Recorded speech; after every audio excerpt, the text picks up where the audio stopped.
Olá, espero te encontrar bem nesse dia. Seguiremos nossos estudos bíblicos refletindo hoje sobre 1 Reis, capítulo 2. E eu queria desafiar vocês a pensarem sobre o seguinte tema: você tem um legado para deixar?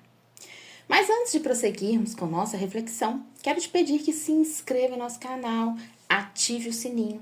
Assim você será abençoado, pois vai receber as notificações e ajudará também a expandir a palavra de Deus. Deixe sempre seu like, comente, compartilhe. São ações rápidas que nos ajudam a expandir a visualização do conteúdo para outras vidas. Faça parte disso. Seja abençoado e um abençoador. O nosso objetivo é que você cresça no conhecimento de Deus e que você possa levar esse conhecimento a outras vidas. Voltando ao nosso tema, você tem um legado para deixar? Os pais, quando morrem, deixam seus filhos a herança e o legado. Legado é bem diferente de herança. A herança se limita aos bens, ao patrimônio físico. O legado é um conjunto de princípios que os pais deixam aos seus filhos, que vão nortear então o seu comportamento ao longo de sua vida. Legado, portanto, é algo intangível, que não se acumula e nem se mensura por meio de dinheiro ou com qualquer outro bem material.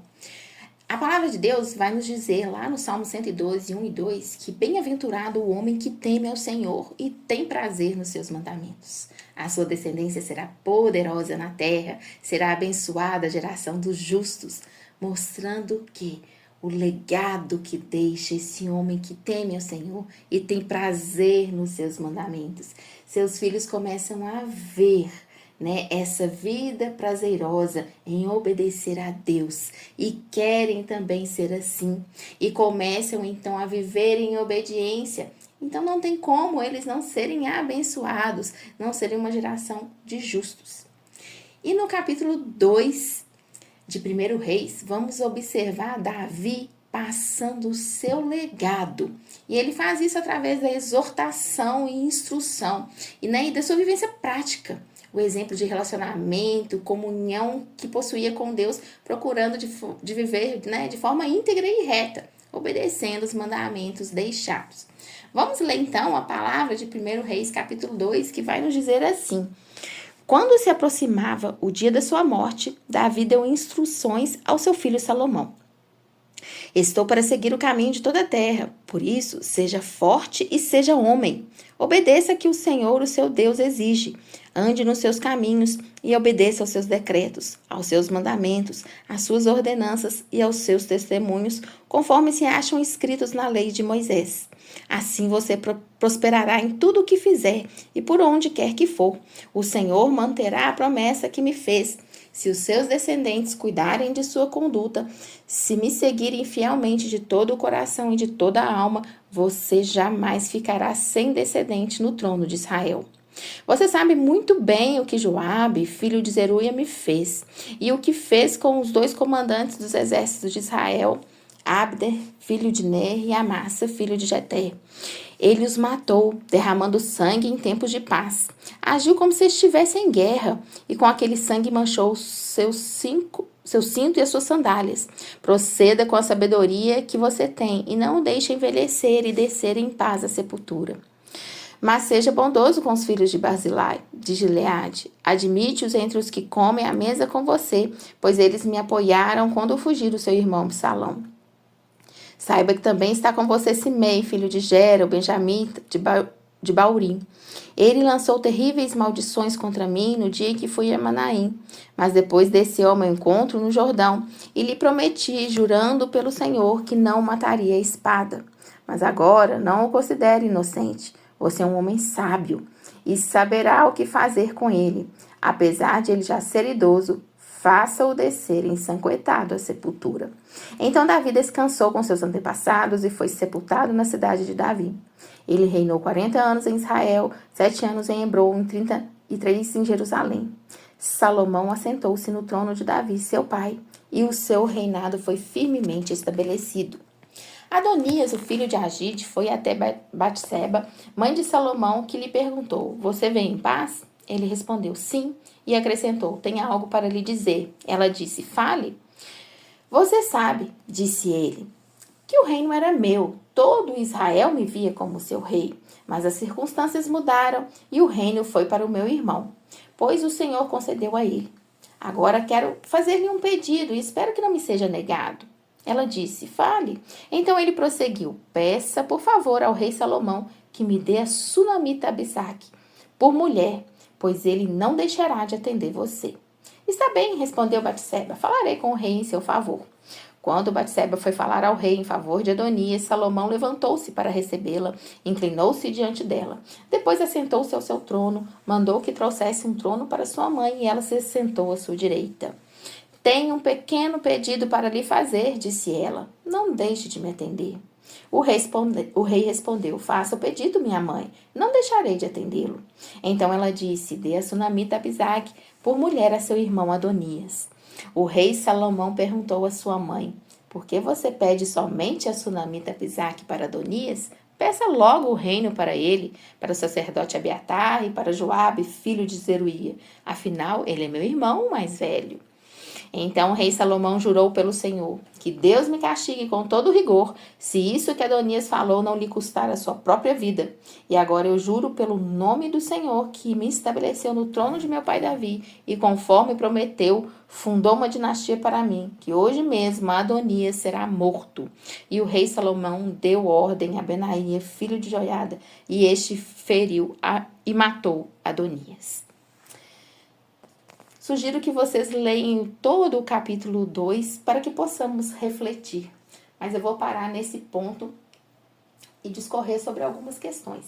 Então, Davi começa instruindo Salomão a ser firme e a se mostrar um homem.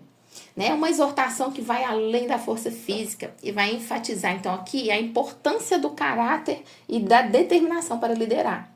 Isso mostra a consciência de Davi, de que a liderança existe uma coragem moral e um discernimento.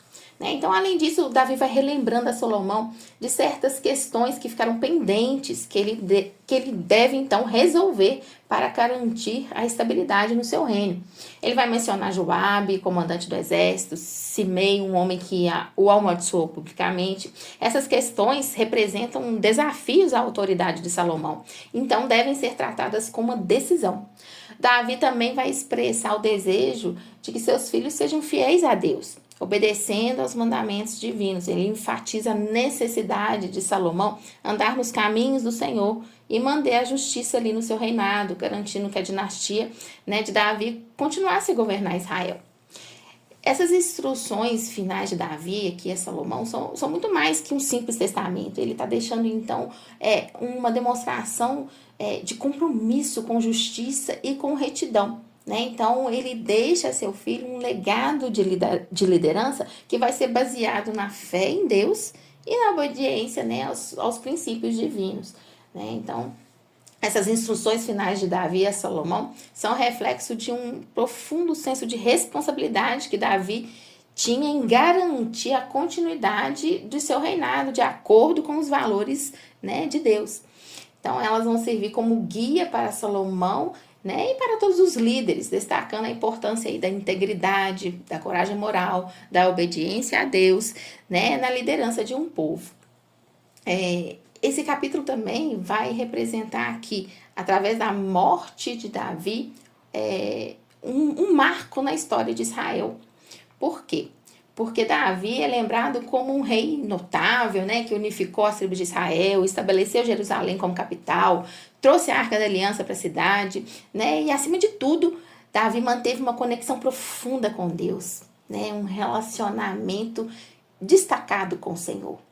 Sua morte, então, simboliza o fim de uma era, de uma nação de Israel, sob a liderança de um líder ali carismático, com essa ligação especial de relacionamento com Deus. E destaca a importância da sucessão na história de Israel. Então, a transferência do poder de Davi para Salomão ocorre de forma suave, como resultado de instruções cuidadosas, e que vai contrastar com outros momentos turbulentos que houve na história de Israel, que foram disputas de sucessão que resultaram em conflitos internos mesmo, entre os reis. Nesse capítulo, a gente tem várias lições que a gente pode trazer para as nossas vidas.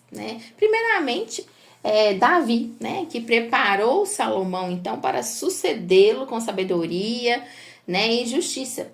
Assim como Jesus também, né, nos chama para uma jornada de maturidade espiritual, né? Ele nos exorta também a sermos fortes e corajosos, como diz lá em Josué 1:9, né? A crescermos em graça, em conhecimento, como vai ser citado lá em 2 Pedro 3:18, e assumirmos a responsabilidade de liderar nossa própria vida em conformidade com os princípios do reino de Deus. Além disso, a execução de Adonias, de Joabe e Simei nos lembra que em nosso relacionamento com Cristo precisamos deixar para trás nossos antigos caminhos de rebelião e pecado. Assim como esses homens representam desafios à autoridade do rei Salomão, o pecado é uma ameaça constante à nossa comunhão com Cristo. Devemos estar sempre dispostos a crucificar esses nossos desejos carnais e a seguir o Senhor como nosso único Rei verdadeiro. A execução, né, mostrada de Joabe, em particular, nos mostra a seriedade do pecado e a necessidade de um arrependimento genuíno. Jesus nos oferece o perdão, mas também nos chama a abandonar o pecado e a seguir o caminho da justiça e da retidão. Por último, aí, a história de Simei nos adverte sobre a importância da obediência às instruções de Cristo.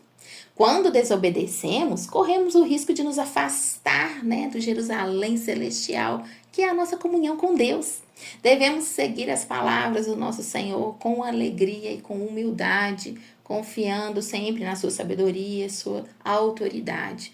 Né? Todas essas lições apontam para Cristo, né, que é o nosso Rei, que é o nosso Salvador.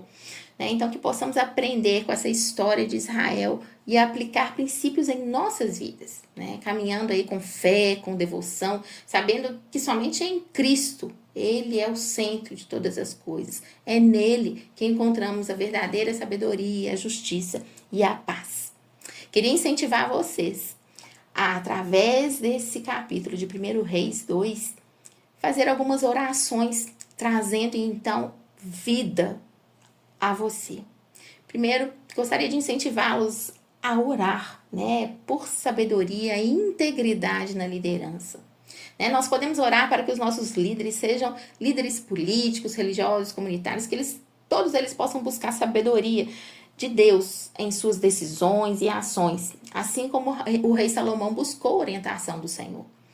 Então, oremos para que aqueles que detêm autoridade exerçam esse poder com justiça e integridade, servindo sempre o povo com humildade e cuidado.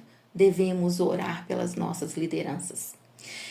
Proteção contra ameaças e estabilidade é outro ponto que precisamos orar, né? Podemos orar pela proteção, né, contra as ameaças e instabilidades das nossas vidas, das nossas comunidades. Assim como Salomão teve que lidar com ameaças à sua liderança, enfrentando os desafios, né, com Adonias e Simei, nós também temos adversidades em nossas vidas, né? Então, que nós possamos orar para que Deus nos dê força e sabedoria para enfrentar essas ameaças e preservar sempre a paz e a estabilidade em todos os nossos ambientes. Arrependimento e perdão. A história de Joabe e Simei nos lembra a importância do arrependimento e do perdão. Então vamos orar para que tenhamos corações contritos e estejamos sempre dispostos a nos arrepender de nossos pecados e buscar o perdão de Deus. Então estejamos também orando para que tenhamos a capacidade de perdoar aqueles que nos ofenderam, assim como Salomão tomou decisões difíceis relacionadas à execução desses homens. Então que você ore e traga vida, né, desse texto para a sua vida. Viva a palavra do Senhor. Que Deus te abençoe.